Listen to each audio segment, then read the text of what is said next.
Bonjour les amis de Radio Camino dans ce bel abri au milieu des forêts luxembourgeoises. Je vais aujourd'hui répondre à vos questions qui concernent principalement la technologie que j'utilise pour communiquer sur les réseaux sociaux et sur mon blog et ma chaîne YouTube quand je suis sur le chemin. Tout d'abord, il faut que je sois sincère avec vous. La communication sur Internet, c'est mon métier depuis bientôt 15 ans. Donc, je maîtrise assez bien les techniques pour communiquer sur les réseaux sociaux, sur YouTube, sur un blog, le référencement. Donc, ce que je veux vous dire là, c'est qu'il y a deux choses dans la vie. Il y a la vraie Sylvie et puis il y a la Sylvie qui communique et qui maîtrise sa communication. J'essaye d'être la plus authentique possible, mais je crois que c'est important que vous sachiez que je gère ma communication et que je ne vais pas tout dire ni faire n'importe quoi sur les réseaux. Je fais attention à ce que je communique. Un autre point important à vous signaler, c'est qu'à titre personnel, je n'aime pas Facebook, je n'aime pas les réseaux sociaux et quand je suis sur le chemin, eh bien, j'ai totalement désinstallé toutes les applications Facebook, Twitter, LinkedIn, Zoom, les applications de nouvelles. Donc je ne vais pas consommer de l'information sur les réseaux sociaux ou des sites d'actualité quand je suis sur le chemin. Je gère les réseaux sociaux avec d'autres outils qui ne nécessitent pas d'aller recevoir l'information, mais qui permettent uniquement de publier l'information et d'interagir avec ma communauté. L'outil de communication que je préfère, c'est le blog. Alors j'ai un blog depuis 12 ans, il s'appelle radiocamino.net. Il reprend notamment tous les itinéraires que j'ai parcourus et également des articles de fond que j'essaye de publier de façon régulière, mais ce sont toujours des articles très complets, bien documentés, avec beaucoup d'illustrations. Et donc c'est du contenu, on va dire, vraiment de qualité que j'ai envie de partager sur ce blog. À côté du blog, il y a également la chaîne YouTube de Radio Camino. Alors, elle a à peu près le même objectif. Je tiens sur cette chaîne à publier uniquement du contenu de qualité, du contenu bien réfléchi, avec des petits scénarios bien mis en place. Ma règle d'or pour les vidéos sur YouTube, c'est une information par minute au minimum. Donc, ce sera toujours des formats courts, informatif avec beaucoup de contenu. J'aime beaucoup la vidéo. Pourquoi? Parce que je me trouve que c'est quelque chose de plus authentique, on est plus vrai, on est encore plus proche, on est moins à se cacher derrière l'écriture, on est vraiment en contact avec les personnes qui nous écoutent et c'est ça que je trouve assez magique dans ce média vidéo.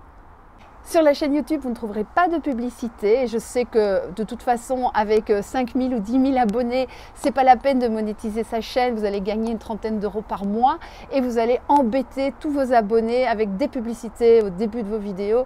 Donc pour moi, c'est pas la peine. Et en plus, ce que j'ai envie, c'est pas de gagner de l'argent avec ma chaîne YouTube, c'est partager ma passion du chemin.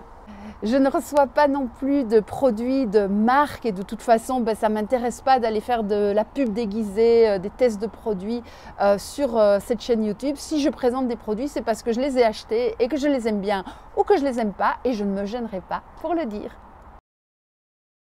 Pendant l'année et quand je suis en chemin, je communique également presque tous les jours sur la page Facebook de Radio Camino et sur le compte Instagram de Radio Camino. Je pense que ces deux médias sont très complémentaires. Instagram, c'est vraiment pour partager des belles images qui font rêver, qui vous emmènent en chemin. Facebook, c'est plus pour raconter des histoires et pour aussi interagir assez facilement avec toutes les personnes qui me suivent. Et une règle d'or que je me suis fixée, c'est toujours de publier dans l'instant. Donc je ne vais pas aller ressasser des trucs du passé. Quand je publie une photo, c'est la photo que j'ai prise ce jour-là, à ce moment-là, avec l'histoire qui vient de se produire. Donc j'essaye de rester très authentique dans mes publications sur Facebook et Instagram. Au niveau du matériel que j'utilise, j'ai un vieil iPhone SE, je crois qu'il a 4 ans. Il a une batterie qui est à peu près morte au bout d'1 heure, donc c'est un peu compliqué parfois sur le chemin. Donc je voyage avec une belle grosse batterie externe et 2-3 fois par jour, quand je commence à faire des vidéos, il faut que je recharge mon portable. Donc dès que je vais dans un petit café ou un restaurant, hop, j'en profite, je recharge. Donc ça c'est un petit peu le challenge, c'est de limiter au maximum l'utilisation de mon téléphone. La batterie m'aide à être sobre dans ma consommation de l'électronique. Pour tourner les vidéos, quand je suis à la maison, je demande régulièrement à ma fille de 12 ans, qui est une excellente caméra woman, je la salue au passage. Et puis quand je suis sur le chemin, j'utilise un mini pied portable ainsi qu'un petit micro, toujours pour avoir un son de bonne qualité quand je suis à l'extérieur.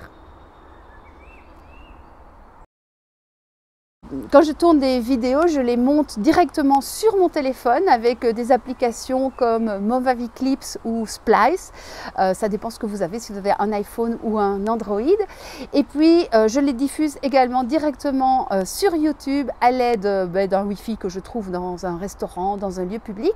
Et je gère les commentaires et les miniatures de mes vidéos avec l'application YouTube Studio. Donc, je n'utilise pas YouTube pour aller gérer mes vidéos. J'utilise YouTube Studio qui est un petit utilitaire de YouTube bien pratique pour pouvoir gérer sa communauté sans aller sur YouTube. Pour gérer la page Facebook, j'utilise l'application Page de Facebook qui permet à la fois de publier des photos, du texte, un lien vers une vidéo et d'interagir avec tous les commentaires qui ont été faits par la communauté. J'utilise aussi des petits logiciels pour créer des montages de photos. J'aime bien de raconter la journée que j'ai passée en une seule photo plutôt que publier de multiples photos. Ça a plusieurs avantages. D'abord, c'est plus facile pour les gens qui veulent commenter. C'est plus facile aussi à partager. Et pour moi, c'est une façon aussi de résumer de façon succincte une belle journée. Alors pour faire ces petits montages, j'utilise différents logiciels comme Lipix ou InShot, qui sont des petits logiciels gratuits, très faciles à trouver pour iPhone ou Android. À part pour les réseaux sociaux, j'utilise très peu mon téléphone. Il faut savoir que j'ai horreur du téléphone, donc je ne téléphone jamais et personne n'a mon numéro, heureusement. Je donne juste des nouvelles à ma famille. Et puis, j'utilise uniquement l'application cartographique mappy.cz dont je vous ai déjà parlé, qui me permet de trouver des magnifiques chemins non balisés avec différentes options. Donc ça, c'est les rares utilisations que je fais de mon téléphone, les réseaux sociaux, les photos et puis l'application cartographique. J'espère que cette petite séquence vous aura donné des idées pour bien gérer votre communication quand vous êtes en chemin, avec toute la simplicité et la facilité que présentent les outils modernes, mais aussi sans vous laisser manger par les réseaux sociaux. Pour moi, c'est très important de rester d'abord dans mon chemin et puis d'avoir la joie de partager et d'interagir par moment dans ma journée. En gros, je consacre aux réseaux sociaux un quart d'heure à maximum 20 minutes par jour, pas plus. Le reste du temps, je me sens totalement libre par rapport à tout ça et vraiment pleinement dans mon chemin. Après ces petits conseils, je vous souhaite un bon chemin. Surtout, restez d'abord dans votre chemin avant de vous plonger trop dans les réseaux sociaux. Une petite cure de détox digital, ça fait vraiment du bien. Je vous le recommande. Et sur ce, je vous dis à bientôt les amis. Ciao!